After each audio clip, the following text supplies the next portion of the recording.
ہدف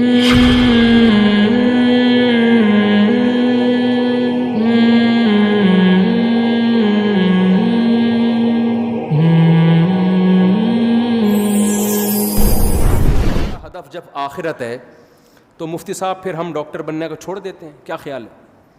پھر ہم سائنٹسٹ بننے کی کوشش، بولو نا، نہیں، پھر ہم اللہ اللہ کرتے ہیں، بس بیٹھ جاتے ہیں مسجد میں مصلی ڈال کے.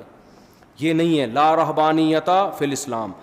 نبی صلی اللہ علیہ وسلم کے پاس چند صحابہ آئے، انہیں ایک نے عرض کیا یا رسول اللہ میں ساری رات تہجد پڑھوں گا، کبھی آرام نہیں کروں گا. ایک نے کہا میں زندگی بھر کبھی نکاح نہیں کروں گا. ایک نے کہا میں گوشت نہیں کھاؤں گا. آپ نے کیا اس عمل کو رہبانیت قرار دیا اور فرمایا میں تو نکاح بھی کرتا ہوں، میں تو آرام بھی کرتا ہوں. مر رغب عن سنتی فلیس منی، جو میرے طریقے سے ہٹے گا وہ مجھ سے نہیں ہے. لیبل وہ اچھا لگا رہا ہے لیکن اس کو اللہ اچھا نہیں کہے. آپ کو کوئی کام کرنے سے نہیں روکا. آپ نے جو ہدف بنانا ہے نا، آخرت ہدف ہے. لیبلوکم ایکم احسن عملا، کہ اللہ دیکھنا چاہتے ہیں اچھا عمل کون کر رہا ہے. تو اچھے کی ڈیفینیشن میں یہ قطعاً نہیں ہے کہ آپ ایجوکیشن چھوڑ دو، آپ ترقی کرنا چھوڑ دو. نا نا نا نا نا. اچھے کی ڈیفینیشن میں قرآن نے بیان کیا ومن اراد الآخرہ، جو بھی کام کرو آپ اس میں نیت کیا کرو؟ آخرت. یہی وجہ ہے کہ جب اسلام دنیا میں آیا تو سائنسدان بھی ہمارے ہی ہوتے تھے. جو دنیاوی علوم اور فنون ہیں اس کے بانی بھی مسلمان ہیں. انہوں نے دنیا میں سائنس اور ٹیکنالوجی کو فروغ دیا ہے.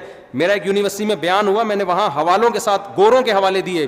انگریز یہ کہتا ہے کہ اگر اسلام دنیا میں نہ آتا اور مسلمان سائنٹسٹ پیدا نہ ہوتے تو آج ہم جس ترقی تک ہیں 8 سے 500 سال بعد یہاں پہنچتے. مسلمان سائنسدانوں نے 500 سال کا سفر انسانیت کا بچا لیا ہے. سمجھ میں آ رہی ہے بات کہ نہیں آ رہی ہے؟ ابھی بھی نہیں آ رہی تو مجھے غصہ آ رہا ہے. تو رہبانیت نہیں ہے کہ آپ سائنسدان بننا چھوڑ دیں، آپ تاجر بننا چھوڑ دیں. اگر اسلام یہ چاہتا آپ تجارت چھوڑ کے مسجدوں میں بیٹھ جاؤ تو قرآن یہ تھوڑی کہتا رجال اللہ تلہیہم تجارت ولا بیع عن ذکر اللہ. ہمارے کچھ نیک بندے ایسے ہیں، سورہ نور میں اللہ کہتے ہیں کہ تجارت اور خرید و فروخت ان کو نماز سے غافل نہیں کرتی. بلکہ اللہ یہ کہتے ہیں وہ تجارت کرتے ہی نہیں ہیں. یہ کہتے ہیں نا اللہ. تو آپ نے کیا کرنا ہے؟ کیونکہ ہدف آخرت ہے تو اس آخرت کے ہدف کے لیے دنیا چھوڑنی نہیں ہے، بلکہ دنیا میں اپنی نیت کو کیا کرنا ہے؟ بولو نا، صحیح. آپ ڈاکٹر بنو، صرف پیسہ برائے پیسہ یا لوگوں کی جیبیں خالی کرنا مقصد نہ ہو. اپنی قوم کو ترقی دلانا، اپنے ملک کو ترقی دلانا، انسانیت کی خدمت کرنا. قرآن کہتا ہے جس نے ایک انسان کی جان بچائی ایسے جیسے تمام انسانیت کو بچا لیا. تو ڈاکٹر بن کے آپ ہزاروں انسانوں کی جان بچانے کا ذریعہ بنو گے کہ نہیں بنو گے؟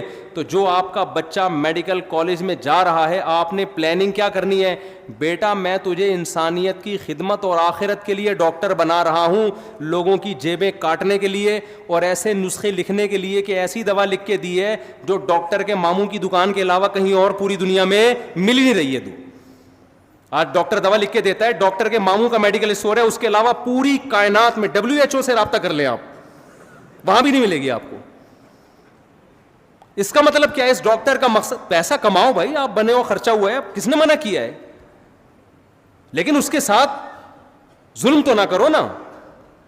جو ڈاکٹر ایسا نسخہ لکھ کے دے رہا ہے جو اس کے چاچو کے علاوہ کسی اور دکان پہ میڈیکل میں ملتا ہی نہیں ہے، اس کا مطلب اس کا مقصد آخرت، یہ دھوکہ دے رہا ہے، زیادتی کر رہا ہے. ایک دوا مہنگی ہے، وہی فارمولے میں دوا سستی بھی مل رہی ہے، لیکن اس کمپنی نے آپ کو گفٹ دیے ہوئے ڈاکٹروں کو. ایسا ہوتا ہے کہ نہیں ہوتا؟ تو ڈاکٹر جان بوجھ کر وہی فارمولا، وہی نسخہ مہنگی کمپنی والا لکھ کے دے رہا ہوتا ہے. تو اسلام نے آپ کو منع نہیں کیا، جس فیلڈ میں ہو اسی میں خدا کو تلاش کرنا ہے، لیکن وہ فیلڈ حلال ہونی چاہیے، حرام نہیں، کیونکہ حرام میں خدا ملتا نہیں ہے. آپ کو فنکار بننے کی اجازت نہیں ہے، گلوکار بننے کی اجازت نہیں ہے، فلم انڈسٹری میں جانے کی اجازت نہیں ہے. آپ کو تاجر بنے لیکن چرس بیچنے کی اجازت نہیں ہے، شراب کا بزنس کرنے کی اجازت نہیں ہے. یہ تیسرا فرق ہے ان لوگوں میں جو اسلام کو مانتے ہیں اور جو اسلام کو نہیں مانتے. گورا جب دنیا کا کوئی کام کرتا ہے اس کے سامنے آخرت نہیں ہوتی. مسلمان جب کوئی کام کرتا ہے اس کے سامنے آخرت ہوتی ہے. گورا جب کوئی کام کرتا ہے تو یہ دیکھتا ہے کہ لا کیا ہے, لیگل ہے یا انلیگل ہے. مسلمان جب کوئی کام کرتا ہے تو لیگل انلیگل سے پہلے وہ یہ دیکھتا ہے کہ حلال ہے یا حرام ہے. تو یہ 3 کام اگر آپ نے کر لیے تو میرے بھائی پھر اللہ نے آخرت میں ہمارے لیے خوشخبریاں رکھی ہیں. اور آخری اور سچی مچی کی آخری بات, آپ کہیں گے آخری کر کے پھر 1 گھنٹہ کھینچ دیا. سچی مچی کی آخری بات, بالکل سچی مچی کی, کیونکہ ماشاء اللہ اتنے لوگ اکٹھے ہوئے پھر کہاں پکڑائی میں آتے ہیں اتنے آرام سے لوگ. دیکھو ہر پیغمبر نے اپنی قوم میں جا کے اس گناہ کو ہائی لائٹ کیا ہے اور اس پہ رد کیا ہے جو اس قوم میں بہت زیادہ رائج ہو گیا تھا. شعیب علیہ السلام نے اپنی قوم کو کیا سمجھایا؟ ناپ تول میں کمی مت کرو. اس سے پتہ چلتا ہے اس قوم میں سب سے بڑا جرم شرک کے بعد کیا تھا؟ ناپ تول میں کمی. لوط علیہ السلام نے اپنی قوم کو ناپ تول میں کمی کا کچھ نہیں کہا. اس سے لگتا ہے کہ وہ ایسا نہیں کرتے تھے. ان میں لڑکوں سے بدفعلی عام تھی. لوط علیہ السلام کی پوری دعوت اس پر تھی کہ تم ان عورتوں سے نکاح کیوں نہیں کرتے, لڑکوں سے بدفعلی کیوں کرتے ہو, یہ اتنی بدترین بے حیائی کا ارتکاب کیوں کرتے ہو. وَتَذَرُونَ مَا خَلَقَ لَكُمْ رَبُّكُمْ, جس خدا نے تمہارے لیے جس کو بنایا ہے اس کو چھوڑ کر کسی اور جنس کے پیچھے کیوں لگے ہوئے ہو. تو ہر پیغمبر نے اس جرم کو زیادہ فوکس کیا ہے جو اس قوم میں رائج تھا. ہماری قوم میں بھی بہت سارے جرائم ہیں, ناپ تول میں کمی بھی ہے, 2 نمبری بھی ہے, لیکن آپ کو 2 نمبر بھی ملیں گے, 1 نمبر بھی ملیں گے. ہمارے ہاں بہت سارے جرائم ہو رہے ہیں, ماں باپ کے نافرمان بھی ملیں گے, لیکن ہول سیل کے حساب سے ماں باپ کے خدمت گزار بھی آپ کو بولو ملیں گے. لیکن ایک جرم ایسا ہے جو تقریباً کامن ہو گیا ہے اور اس کے پھیلنے کی اسپیڈ بہت زیادہ ہے, وہ ہے بے حیائی. سمجھتے ہو؟ اس کو لوگوں نے جرم کی فہرست سے نکال دیا. میں عمرے پہ گیا تو مجھے جو روم ملا ہوا تھا اس کے ساتھ ایک روم تھا, اس میں ایک فیملی آئی ہوئی تھی. پوری رات ان کے کہہ مجھے نیند ہی نہیں آتی تھی اس ٹائم, اتنی زور سے آواز. ایک دن میں نکل گیا, میں نے ان سے پوچھا یار یہ تھوڑا رات کو تو آرام کر لو, کون ہو؟ تو پتہ چلا جی کزنوں کے ساتھ لڑکوں کا گروپ آیا ہوا ہے عمرہ کرنے کے لیے. میں نے ان سے کہا دیکھو عمرہ کرنا فرض نہیں ہے, لیکن آپ کی جو فیمیل کزن ہے اس کا آپ سے پردہ کرنا بولو ضروری. بالفرض پردہ نہیں کرتی تو کم از کم فری تو نہ ہونا. ایک جوان کزن بیٹھے ہوئے ہیں, یہ لڑکیاں بیٹھی ہوئی ہیں اور ایک ہی کمرے میں, سو بھی ادھر ہی رہے ہیں, گپیں بھی ادھر ہی مار رہے ہیں. یہ کتنی بڑی خدا کے غضب کو دعوت دینے والی بات ہے. ہم ہندو تھوڑی ہیں, ہم کوئی کافر تھوڑی ہیں, انگریز تھوڑی ہیں. محرم نا محرم کی اصطلاح انگریزوں میں ہے؟ بولو نا.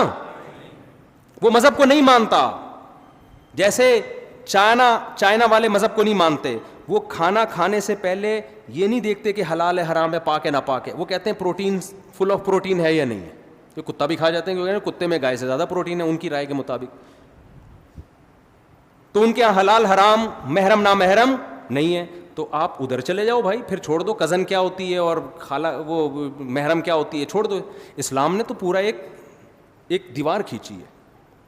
اور سورہ نور میں بھی سورہ حجاب میں بھی پوری ڈیٹیل قرآن نے بیان کی ہے. یہ محرم ہے اور یہ نامحرم. لا یبدین زینتہن, عورت اپنی زینت کو ظاہر نہیں کر سکتی الا لآبائہن, سوائے اپنے باپ دادا کے سامنے, بعولتہن, اپنے شوہر کے سامنے, اور ابناء بعولتہن, ابناء بعولتہن, اپنے شوہر کے بیٹے جو ستیلا بیٹا ہے.